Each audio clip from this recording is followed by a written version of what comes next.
You woke up this morning with something you cannot name. It is not sadness. It is not anger. It is none of those emotions with a defined edge, the kind you can point to and say, that's it. It is a kind of low-grade pressure settled deep in the chest, a vigilance with no object, as if your nervous system were monitoring a horizon with nothing visible on it, yet insisting there is something you have not yet seen. You checked your phone before getting up, not because you were expecting anything specific, but because the silence was more unsettling than any piece of news. You got up, made the coffee, the window was open, the day looked normal outside, but the feeling was still there on the inside, present, diffuse, as if the entire world knew something that concerned you and forgot to tell you what. This did not start this morning, you know that. It was there last night when you tried to sleep and your thoughts kept running even after the screen went dark. It was there last week when you finished that task, felt relief for exactly a few minutes, and then another weight was already filling the space left by the one before. It was there on Sunday afternoon with that mounting pressure that has no name but that you already recognize. The body in defense mode against something that has not even arrived yet. You are not alone in this. And that, in and of itself, should already disturb you. When millions of people, across different cultures, on different continents, in radically different life circumstances, feel exactly the same unease with no identifiable source, that phenomenon stops being individual experience and becomes structural data. It is not weakness. It is not excessive sensitivity. It is not a lack of gratitude or an excess of expectation. It is a pattern. And patterns with this level of consistency and this kind of scale do not arise out of nowhere. Diffuse anxiety, this fear that has no face, no address, no scheduled time, has become the default emotional condition of contemporary life. Epidemiological research documents its expansion.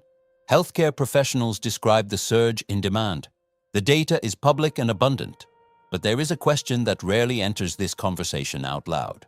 A question that completely changes the angle from which the problem is analyzed. Why does it persist? Why does no achievement, no objective security, no available resource manage to undo it in any lasting way? Why does the state return regardless of what you do to resolve it? There is an answer to that which has nothing to do with your individual psychology.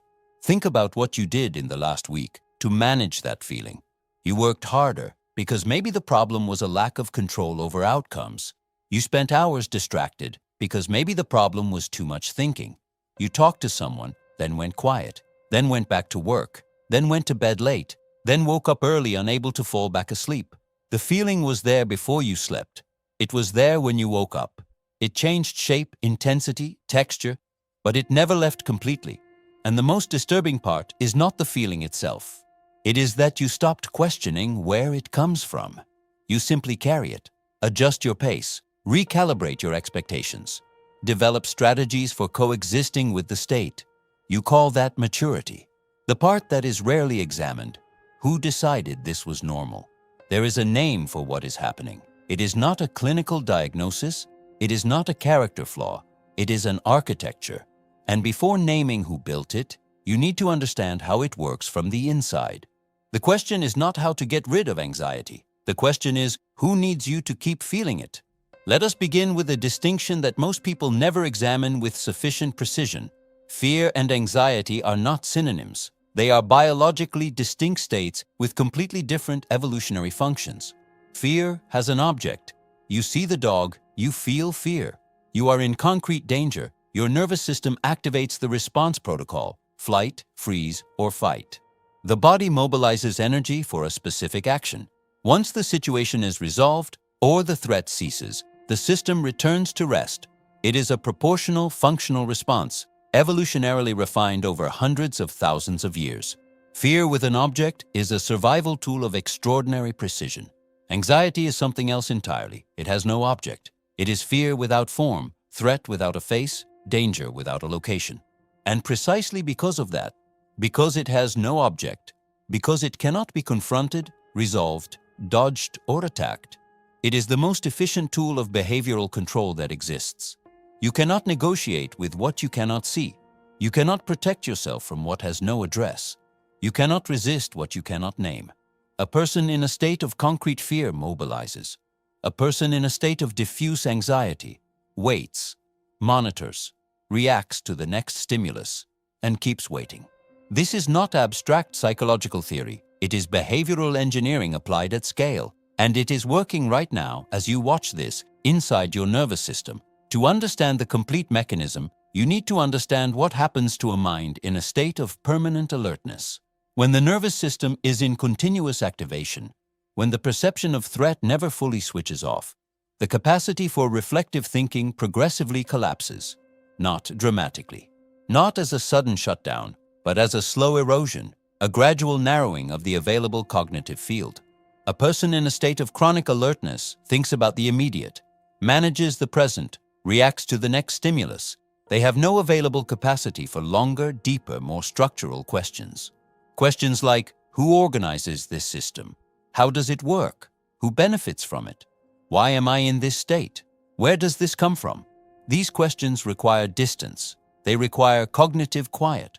They require a nervous system that is not being constantly recruited to respond to the next alarm. And this is where the mechanism reveals an elegance that borders on sinister. You do not need to be explicitly censored, monitored, or suppressed to stop thinking critically. You simply need to be busy enough with your own internal activation. You just need the next notification, the next fragment of crisis, the next cortisol spike to arrive before the reflection has a chance to consolidate. The most sophisticated form of control is never external. It is what you accept as your own natural state. Think about the cycles of information you consume daily, not the specific content, the rhythm, a fragment of catastrophe, an urgency alert, a new conflict, a disturbing data point, another urgency, another fragment.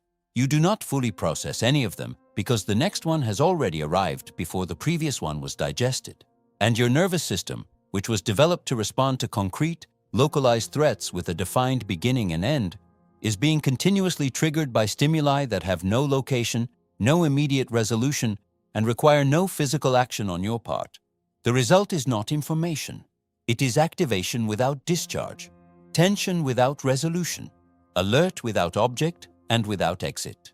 And when this happens for hours, for days, for weeks, for years, the activation stops being a transient state and becomes the baseline state. Vigilance becomes normal, calm becomes abnormal, and when calm does appear, it comes with a strange feeling. Why do I feel okay? What am I missing? Learned hypervigilance distrusts its own rest. Now the 3 structural insights. Insight 1. Anxious attention is more profitable than calm attention. There is an economy built entirely on your state of alertness. This is not a conspiracy. It is a documented business model. Calm, reflective attention has low market value. It does not compulsively click. It does not share out of reaction. It does not return to the platform to check whether the threat is still there. Anxious attention, by contrast, is hypersensitive to novelty, to crisis, to urgency, to conflict. It is predictable, measurable, and monetizable in real time. Contemporary information architectures do not produce anxiety as an unwanted side effect of a process aimed at something else. Emotional activation is the primary product. You do not use the platform. The platform uses your nervous system as raw material for continuous processing. The difference between these 2 sentences is not semantic. It is the difference between being a subject and being a resource. Insight 2. Objectless fear dissolves the coherence of the self. When fear has an object, you know who you are in relation to it. Brave or cowardly, capable or incapable. You have a relationship with the threat that defines something about you. The subject constitutes itself partly through the threats it faces and the responses it chooses. But diffuse fear does not allow for that definition. It corrodes without confronting. It fragments without attacking. Identity needs a coherent narrative to sustain itself, and a coherent narrative requires a subject capable of thinking sequentially, connecting cause and consequence, building continuity between past and future. A subject in permanent alertness cannot do this with consistency. They exist in flashes of the present. They react, they adapt, they react again, with no through line connecting the reactions, with no self that lasts longer than the next stimulus that redefines it. The result is the persistent feeling that you do not know exactly who you are. and the mistaken interpretation that this is a personal existential crisis, when in fact it is a response to a structural condition. Insight 3. Internal collapse blocks. External questioning. This is the central piece of the mechanism and the most rarely examined. An individual who is constantly managing their own internal state, regulating anxiety, trying to concentrate, trying to sleep, trying not to react disproportionately, trying to appear functional to others and to themselves, does not have the available cognitive capacity to question the system that produces that state. Their attention is entirely directed inward, toward managing their particular collapse, toward containing their own unraveling. And this is not an accident. It is functionality. A subject completely occupied with their own internal disintegration poses no threat to any structure. They are the ideal final product of a system that needs reactive bodies, not reflective minds. Permanent exhaustion is not the cost of the model. It is the objective of the model. Now one level deeper, because the mechanism has a layer that makes everything harder to undo. What happens when diffuse anxiety lasts long enough to be absorbed as a personality trait? You stop calling it an imposed condition. You start calling it yourself. Follow this carefully, because this is where the mechanism reaches its most refined form. You describe the state to someone, a healthcare professional, a close friend, a family member. The person listens, tries to help, gives it a name, and the name comes with an explanation that begins with, "You are the kind of person who," a person who tends to feel anxious, a person who tends toward overthinking, a person who has a hard time slowing down. The condition becomes a characteristic. The state becomes an identity. And the question that never enters that conversation is, what in this person's environment is systematically producing this response? Because anxiety has a precise evolutionary logic. It does not arise out of nowhere as a random biochemical whim. It arises from a perception, conscious or not, that the environment is unpredictable, that threats are real but not localized, that the available resources are insufficient for what is being continuously demanded. The anxiety response is not dysfunctional. It is the correct response to an environment calibrated to produce it. The problem is when the diagnosis is individualized. When the framing is, "you have anxiety," instead of, "you are embedded in a system that has an interest in producing anxiety." When the origin is located in the subject, the solution is also located in the subject. Breathe, meditate, set boundaries, practice self-compassion, take care of your mental health. All of this as intervention on the individual, while the system producing that state remains untouched, unexamined, unquestioned. The individualization of the diagnosis is part of the mechanism, not a correction of it. There is another angle that is rarely discussed with this kind of surgical precision. Manufactured fear has a technical property that makes it particularly efficient. It is ambiguous by design. Unlike a specific threat, there is a fire, there is a predator, there is a concrete danger. A diffuse threat does not activate a response protocol. It does not instruct the nervous system to do anything in particular. It simply keeps the system in a state of suspended activation, on standby, ready to react to whatever stimulus comes next. This state of standby has a name in behavioral neuroscience: hypervigilance. And hypervigilance has a characteristic that makes it perfect as a tool for behavioral capture. It is self-sustaining. Once installed, hypervigilance does not need continuous external stimuli to stay active. The nervous system in a state of alertness begins interpreting ambiguity as threat, silence as a sign that something bad is coming, normalcy as a suspicious exception that will not last. You are fine right now, but for how long? You are safe right now. But what are you failing to monitor while you feel this way? The hypervigilant mind produces its own fuel. The fear that began as a response to an external stimulus becomes an autonomous response, independent of stimulus. When that happens, the system no longer needs to actively feed your activation. You do it yourself. Think about Sunday evening. No specific event, no threat you can identify, but a mounting, diffuse, objectless pressure. Monday has not arrived yet. The concrete problem does not yet exist. But the nervous system is already in defense mode against something that has no shape yet. You are not responding to reality. You are responding to the anticipation of an abstract possibility. And that state of pre-response carries a real biological cost, a real cognitive cost. a cost in the capacity for presence and reflection that accumulates silently over the years. This is the point the mechanism needs you to never examine closely. Now, what is actually happening? You were not born anxious. No species developed chronic hypervigilance as a default baseline state.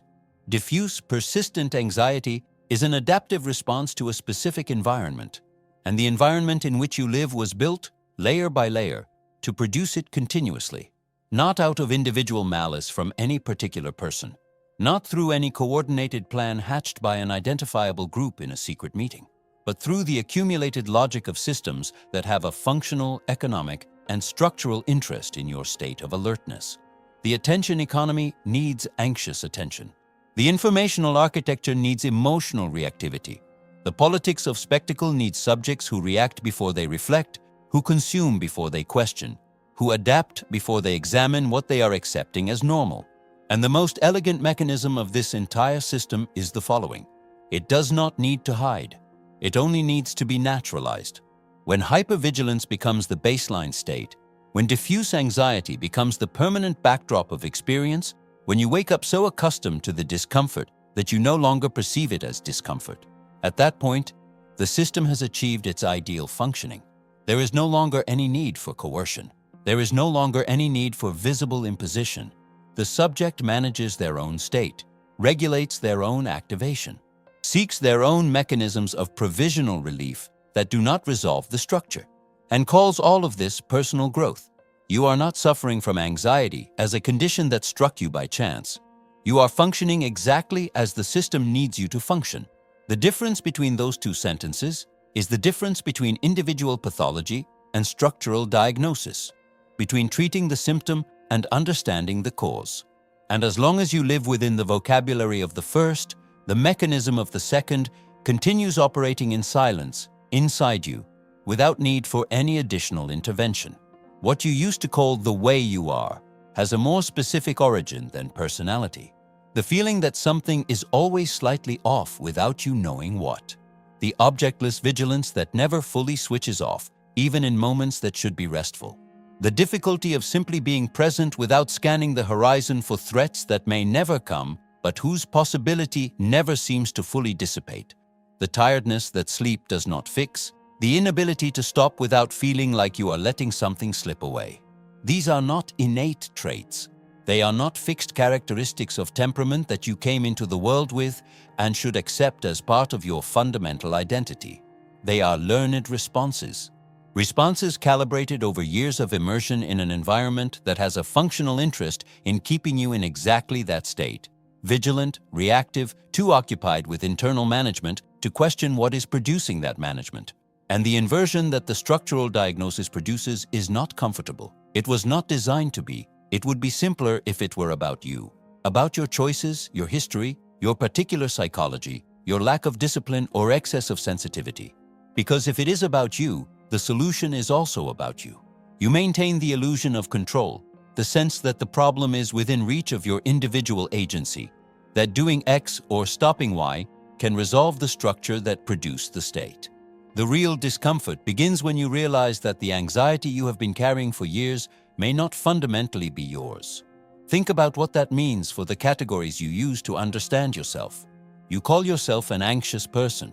But what is being an anxious person if not a subject whose anxiety response has been chronically activated by an environment that has an interest in keeping it active? The adjective describes the state. It does not explain the origin. The question the adjective prevents you from asking is, what needs me to be agitated? You call yourself a person who has trouble concentrating. But what is difficulty concentrating, if not the natural response of a nervous system that has been trained, through years of exposure to systematic informational fragmentation, to never sustain attention for more than a few seconds before being redirected to another stimulus? Is the problem in the subject or in the environment that shapes the subject? The question the individual diagnosis prevents is, who profits from my scattered attention? You call yourself someone who worries too much. But what is excessive worry in a system that continuously feeds you content calibrated to produce worry? That socially rewards you for demonstrating you are up to date on the latest crises? That punishes you with informational exclusion if you are not constantly updated on the state of global alertness? What would adequate worry even be in this context, and who gets to define what adequate means? The categories change, meaning entirely when you change the angle of analysis. What seemed like a personal trait begins to look like an environmental product. What seemed like an individual flaw begins to look like a calculated structural outcome. What seemed like simply the way you are begins to look like the way the system needs you to be in order to keep operating without being questioned. And that shift, from individual vocabulary to structural diagnosis, does not resolve anything in the conventional sense of the word.